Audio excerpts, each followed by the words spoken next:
new den bins. It's me, Skinley, and today we are starting a whole long new series to welcome in all the lovely Xbox players that are now allowed to play Final Fantasy XIV. And we're going to be covering all the dungeons, all the way from the Realm Reborn with our first one here of Sastasha, all the way to Endwalker.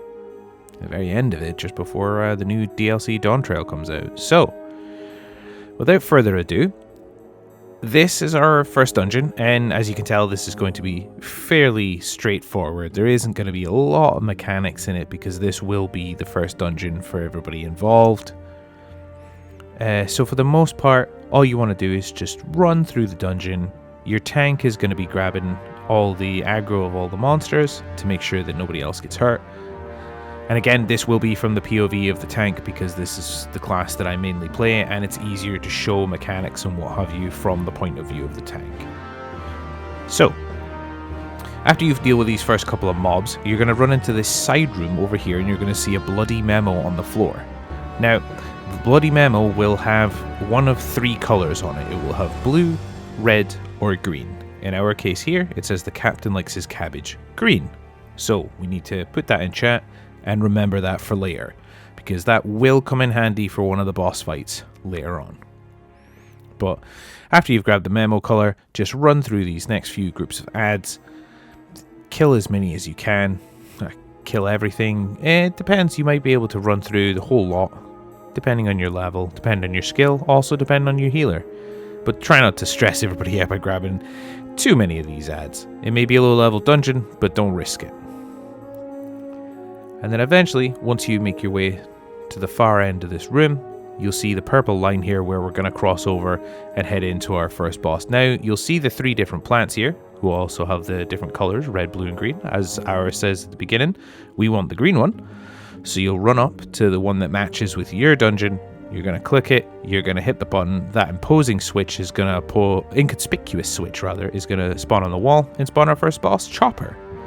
The only thing you really need to worry about Chopper is he does this kind of close range AoE called Blaster. It can paralyze you if you get hit by it, but also, as you see, he can be stunned out of it. And again, not a very tricky boss. So once he's down, you can then hit the switch and actually move on. Grab this next group of ads, and then we actually move very quickly on to our second mini-boss of the dungeon, which is going to be Captain Madison.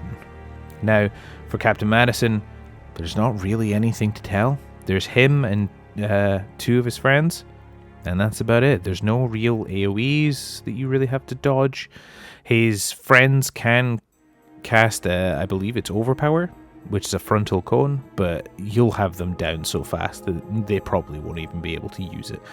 So just burn Captain Madison down. As soon as he gets to about 50% health, he will just run away. So what we need to do is collect our prizes, give chase, and we're gonna fight through even more waves of ads on our way through. Now, while we're fighting these groups of ads, one of them will eventually drop a key. Now, we need to pick that key up because it is actually the next step to opening some of these doors, because some of these doors are locked. So we need that key, that captain's key that you see on the floor. We're going to pick that up.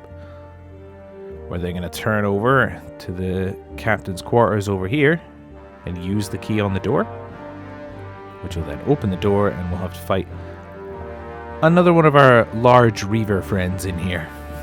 Now, he's not really technically a boss. He has slightly more health than your average enemies, but burn him down, and he will also drop another key for you. Once you pick that key up, we can then back outside, run over to our left, and we're going to defeat these two guys guarding this door, and then, yep, you may have guessed it, we're going to use the key on that other gate. I'm sensing a theme with the mechanics in this dungeon of having keys and locked doors. And then, once you open the door, we're actually going to push through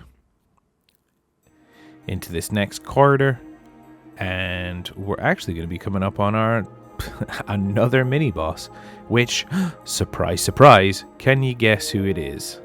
If you guess Captain Madison, you'd be right, because it's him again. So, we're going to fight Captain Madison again. Again, he is with 2 more friends. Again, there isn't really any mechanics you really need to worry about. The only thing you need to worry about as the tank player, and then specifically as the tank player, is that when he reaches about 75% health, 50 to 75% health, you can see that I'm looking at this door over to the side. Because when he reaches 50% health, the door opens and suddenly a bunch of dogs come in. Now, as the tank, you're going to want to grab all these because they will most likely go straight for your healer. So you want to make sure that you pick up these extra adds that have come running into the room. And again, as Madison gets lower and lower in health, he's eventually just going to run away like the coward that he is. We're going to run after him and give chase. And we're also going to pick up these last final groups of adds. Again, super easy, nice and simple, very quick dungeon. Very simple dungeon because, again, it's the very first dungeon you're going to experience as part of your main story quest line. Once the adds are down, we then cross the purple line again to face the final boss of this dungeon, who is Den the Orcatoo. Now, you might have noticed that there's these 4 unnatural ripples around the arena. Now, they actually come into play with part of Den's mechanics. He only has 2, so Den will do either a frontal cone, which, again, just step out of it if you can. When you get this message that says bubbles begin forming, it means that you and your DPS and your team can run to either of the corners of these unnatural ripples, click on them to activate them. After the timer completes, it'll stop the bubbles, and adds will not spawn. If you leave them, adds will spawn and it can make your fight tougher, but again, just burn down Den, and you should be good. So, I'm Skilly19, thank you for watching, and I'll see you in the next guide. Bye!